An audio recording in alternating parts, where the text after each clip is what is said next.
और इसी बीच नूह हिंसा से जुड़ी हुई ये बड़ी जानकारी मिल रही है। आपको बता दें, बड़ी खबर है। कांग्रेस विधायक मामन खान की गिरफ्तारी देर रात हुई है। कांग्रेस विधायक मामन खान को गिरफ्तार किया जा चुका है। हरियाणा पुलिस की एसआईटी ने ये बड़ी कार्रवाई की है। आपको जानकारी दे दें, गुरुवार को हाईकोर्ट ने मामन की गिरफ्तारी पर रोक लगाने से इनकार कर दिया था। ये बड़ी जानकारी मिल रही है और अब आज कोर्ट में होगी मामन खान की पेशी। ये बड़ी जानकारी मिल रही है। नूह हिंसा मामले से जुड़ी हुई कांग्रेस विधायक मामन खान की गिरफ्तारी हो चुकी है। हरियाणा पुलिस की एसआईटी ने इस कार्रवाई को अंजाम दिया है और आज तमाम न्यूज़पेपर्स ने इस खबर को बहुत प्रमुखता से उठाया है। आपको याद होगा कि सावन के महीने में हरियाणा के नूह में जो ब्रिज मंडल यात्रा निकाली गई थी और इसी दौरान एक ऐसी घटना घटती है जिसने नूह को अपनी आगोश में ले लिया था। हिंसा की लपटें हमने देखी और इस पूरे मामले में क्योंकि कांग्रेस विधायक मामन खान की भूमिका बेहद संदिग्ध पाई गई थी, उन्हें पूछताछ के लिए समन जारी किया गया था, वो नहीं पहुंचे थे। इस बीच हरियाणा के गृह मंत्री अनिल विज का वो बयान सामने आया था जिसमें उन्होंने कहा कि सवालों के घेरे में है मामन खान। और अब जो जानकारी है वो ये कि देर रात 9 से 10 बजे का वक्त, क्योंकि सबसे पहले भारत 24 ने ही आप तक ये जानकारी पहुंचाई थी कि मामन खान को अरेस्ट कर लिया गया है। 9 से 10 बजे का वक्त बताया जा रहा है जब उनकी कल अरेस्टिंग हुई थी। और आज जो जानकारी है वो ये कि नूह कोर्ट में उन्हें पेश किया जाएगा। हालांकि हरियाणा की सियासत इस पूरे मसले पर तेज जरूर होगी। बिल्कुल प्रिया, जोरदार सियासत तो देखने को मिलेगी ही, लेकिन इससे पहले भी पुलिस ने पूछताछ के लिए उन्हें 2 बार नोटिस दिया था, लेकिन वो एक भी बार पेश नहीं हुए थे। गिरफ्तारी से बचने के लिए मामन खान ने हाईकोर्ट का दरवाजा भी खटखटाया था। हाईकोर्ट ने गुरुवार को कहा था कि इस मामले में याची गिरफ्तार पर रोक के लिए अन्य कानून विकल्प तलाश सकता है। यदि सीधे हाईकोर्ट में उसकी याचिका पर सुनवाई कर राहत दी गई तो यहां पर ऐसी याचिकाओं का ढेर लग जाएगा, ये कहा गया था।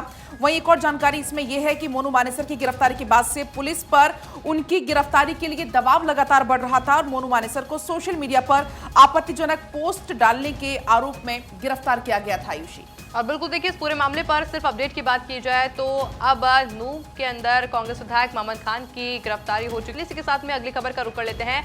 मनीष सिसोदिया की जमानत पर सुप्रीम कोर्ट में आज सुनवाई होनी है।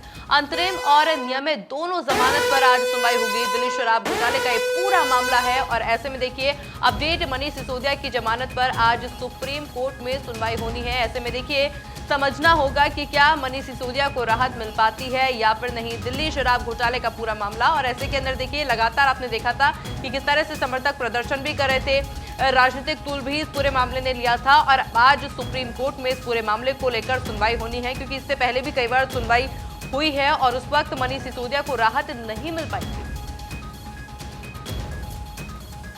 और इस बीच बड़ी खबर है जयपुर से, जहां पर आज से वायुसेना का एयर शो की शुरुआत होगी, जो कि 17 सितंबर तक चलने वाला है। ये एयर शो शक्ति का प्रदर्शन यहां पर वायुसेना करती हुई नजर आएगी। वायुसेना की सूर्य किरण एरोबेटिक टीम इसमें शामिल होगी। ये बड़ी जानकारी है। तो आज से लेकर 17 सितंबर तक ये आयोजन चलने वाला है। ये बड़ी जानकारी आपको दे दें। हैरतअंगेज करतब यहां पर जाबाज जवान दिखाते हुए नजर आएंगे। शौर्य का प्रदर्शन करते हुए ये जवान यहां पर नजर आएंगे। वो तस्वीरें भी हम आपको दिखाएंगे। तो आपको ये जानकारी दे दें कि आज से लेकर 17 सितंबर तक ये खास आयोजन हो रहा है, जहां पर जवान अपना करतब दिखाएंगे। ट्रायल के समय जल महल पर उड़ते हुए विमानों को देखकर भी लोगों की नजरें ठहर गई थी। वो तस्वीरें भी आपने देखी होंगी। तो भारतीय वायुसेना की ओर से जयपुर के जल महल पर ये 3 दिवसीय एयर शो सूर्य किरण का आयोजन किया जा रहा है। इस एयर शो के दौरान वायुसेना के जाबाज जवान हैरतअंगेज कलाबाजियां करते हुए अदम्य साहस का परिचय देंगे। मानसागर झील की पाल पर अस्थायी कंट्रोल रूम यहां पर स्थापित किया गया है और इस एयर शो के आयोजन का तय होने के बाद से जो जयपुर कलेक्टर है, उन्होंने सभी अधिकारियों को व्यापक इंतजाम करने के भी निर्देश दिए। दोपहर को 3:30 से 4:30 बजे तक इस कार्यक्रम को देखने के लिए हर कोई बेसब्री से इंतजार कर रहा है। और इस बीच बड़ी खबर यह है कि 25 सितंबर को प्रधानमंत्री नरेंद्र मोदी जयपुर दौरे पर जा सकते हैं। उनकी यात्रा प्रस्तावित है। परिवर्तन यात्रा के समापन कार्यक्रम में वो शामिल होंगे। जयपुर में पीएम मोदी की बड़ी जनसभा भी संभव है। 4 परिवर्तन यात्राओं का समापन होगा और बेहद ज्यादा महत्वपूर्ण, क्योंकि राजस्थान में भी चुनाव होने वाला है और ऐसे में प्रधानमंत्री नरेंद्र मोदी यहाँ पर पहुंचेंगे। उनकी एक बड़ी जनसभा होने वाली है, क्योंकि 25 तारीख को दीनदयाल उपाध्याय की जयंती है। तो ऐसे में संभवतः प्रधानमंत्री नरेंद्र मोदी खुद यहां पर पहुंचे और जो परिवर्तन यात्रा बीजेपी ने शुरू की है परिवर्तन को लेकर के उसको समापन को यहां पर इस कार्यक्रम को संबोधित करें और इस दौरान वो क्या कहते हैं वो देखना बहुत ज़्यादा महत्वपूर्ण है। लेकिन जो खबर है वो ये कि जयपुर में प्रधानमंत्री नरेंद्र मोदी एक बड़ी जनसभा को संबोधित कर सकते हैं। इससे पहले आपको याद होगा कि मध्य प्रदेश और छत्तीसगढ़ भी प्रधानमंत्री नरेंद्र मोदी बीते रोज पहुंचे थे और सबसे महत्वपूर्ण ये है कि इन तीनों ही राज्यों में यानी कि एमपी, छत्तीसगढ़ और राजस्थान में इसी साल के अंत में होने वाले हैं विधानसभा चुनाव और इसको लेकर प्रधानमंत्री नरेंद्र मोदी खुद मैदान में उतरते हुए दिख रहे हैं।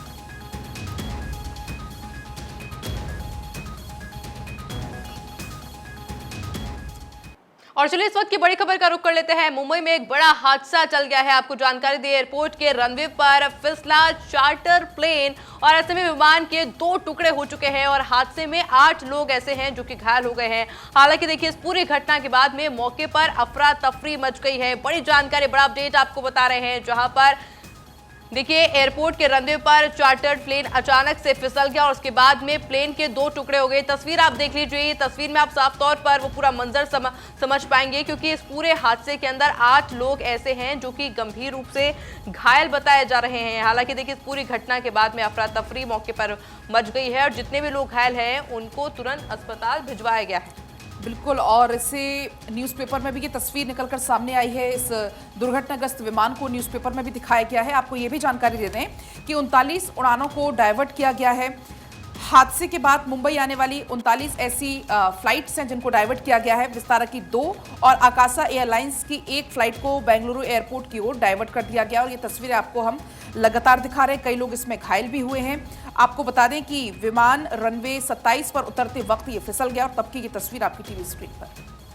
साथ ही अब आगे बढ़ेंगे, एक और बड़ी खबर आपको इसी बीच हम बताएंगे। राष्ट्रपति मुर्मू की रेलवे को नसीहत, राष्ट्रपति द्रौपदी मुर्मू की रेलवे को नसीहत सामने आई है। यात्रियों से मेहमान जैसा व्यवहार करें, ये महामहिम की तरफ से कहा गया है।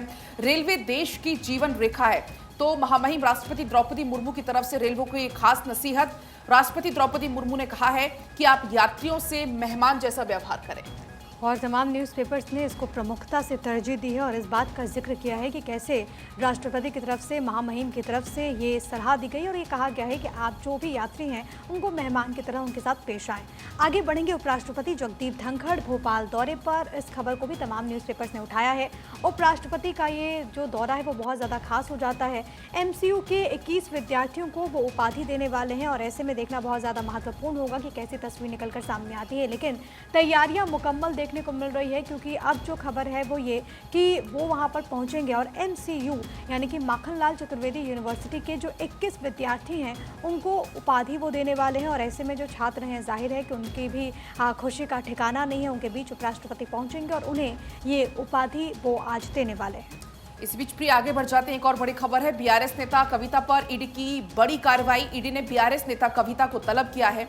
BRS नेता कविता को आज पूछताछ के लिए बुलाया गया है। दिल्ली आबकारी नीति की जांच के सिलसिले में ये तलब किया गया है। आयुषी, अब बिल्कुल देखिए बड़ी जानकारी आपको बता रहे हैं, ऐसे में देखना होगा कार्रवाई में क्या कुछ निकल के आता है। पर ये अपडेट, BRS नेता कविता को आज पूछताछ के लिए बुला लिया गया है। दिल्ली आबकारी नीति में जांच के सिलसिले में तलब किया गया है। ऐसे में देखिए पूछताछ आज की जाएगी, उसको लेकर देखना होगा कि क्या कुछ निकल के आता है। अगली खबर का रुख कर लेते हैं। AI को लेकर एलन मस्क ने आगाह कर दिया है।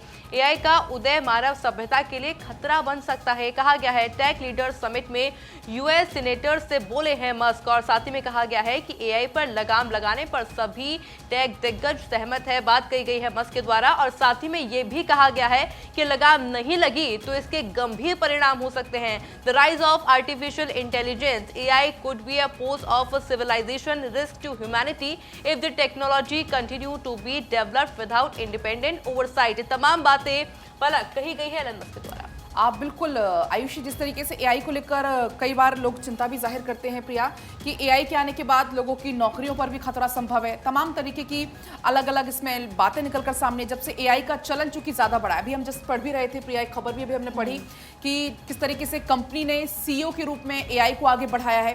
फिलहाल आगे बढ़ेंगे, बात कर लेंगे बिजनेस वर्ल्ड की। लगातार 5वें महीने गिरा थोक महंगाई का आंकड़ा। अगस्त में थोक महंगाई दर 0.52% पर 5 महीने के उच्च स्तर पर है। ये वाणिज्य एवं उद्योग मंत्रालय ने दरअसल एक आंकड़े पेश किए और इसके तहत ये कहा गया है कि खनिज तेल, बेस मेटल, केमिकल में गिरावट का असर देखने को मिल रहा है। टेक्सटाइल्स, फूड प्रोडक्ट्स में भी गिरावट दर्ज की गई है। तो ये जो महंगाई का जो आंकड़ा है 5वें महीने भी ये गिरा है और इसको लेकर हाल में एक रिपोर्ट आई है जिसमें किन बातों का उल्लेख है वो आपकी टीवी स्क्रीन पर मैं आपको बता दूं। तमाम जो प्रमुख अखबार हैं उन्होंने इस खबर को भी तरजीह दी है। बिल्कुल प्रिया, आगे बढ़ेंगे एक और बड़ी जानकारी इसी बीच हम दर्शकों को देंगे। विमान ईंधन 3 साल में 90% महंगा हुआ है। महंगाई के बाद अगस्त में यात्री 23% बढ़े हैं। एविएशन कंपनियों का घाटा है पिछले साल के मुकाबले कम। इस साल आपको बता दें कि 6,000 करोड़ रुपए का कम घाटा हुआ है। एसटीएफ की कीमत 1.21 लाख किलोमीटर पहुंच गई है। ये बड़ी जानकारी है। विमान ईंधन से जुड़ी हुई 3 साल में 90% महंगा हुआ है ईंधन। और ऐसे में देखिए अगली खबर का भी रुख कर लेते हैं, क्योंकि देखिए त्योहार से पहले ऐसा समझा जा सकता है कि ग्रोसरी का खर्च जो कम हो सकता है। साबुन, तेल जैसी 11% तक जो चीज़ें हैं वो सस्ती हो सकती हैं। ऐसे में समझा जा सकता है जो कंज्यूमर्स होंगे, जो ग्राहक होंगे, उनको सीधा फायदा मिलेगा। कच्चे माल की कीमतों में 26% तक गिरावट आ सकती है। वहीं कई कंपनियों ने अपने उत्पाद की कीमतें भी घटा दी है। जुलाई के मुकाबले अगस्त में सिर्फ क्रूड ऑयल महंगा हुआ है। कंपनियों ने घटाए हैं साबुन, डिटर्जेंट जैसे प्रोडक्ट्स के दाम, क्योंकि देखिए ये वो प्रोडक्ट्स होते हैं जो कि डेली यूज में हम इस्तेमाल करते हैं। रोजमर्रा की जिंदगी में इन चीज़ों का प्रयोग किया जाता है और ऐसे में समझा जा सकता है कि जब इन चीज़ों के दाम कम होते हैं और त्योहारी सीजन आगे, फेस्टिवल सीजन है, ऐसे में इन चीज़ों के अगर दाम कम होते हैं तो इसका सीधा फायदा जो कंज्यूमर होगा उसकी सीधी जेब पे पड़ेगा। प्रिया, बिल्कुल, देखिए हाल ही में नवरात्र, इसके अलावा दीपावली जैसे त्यौहार हैं, तो ऐसे में उससे पहले लोगों को, आम जनता को एक बड़ी राहत, क्योंकि अब संभव है कि ग्रोसरी का जो खर्च है वो घट सकता है।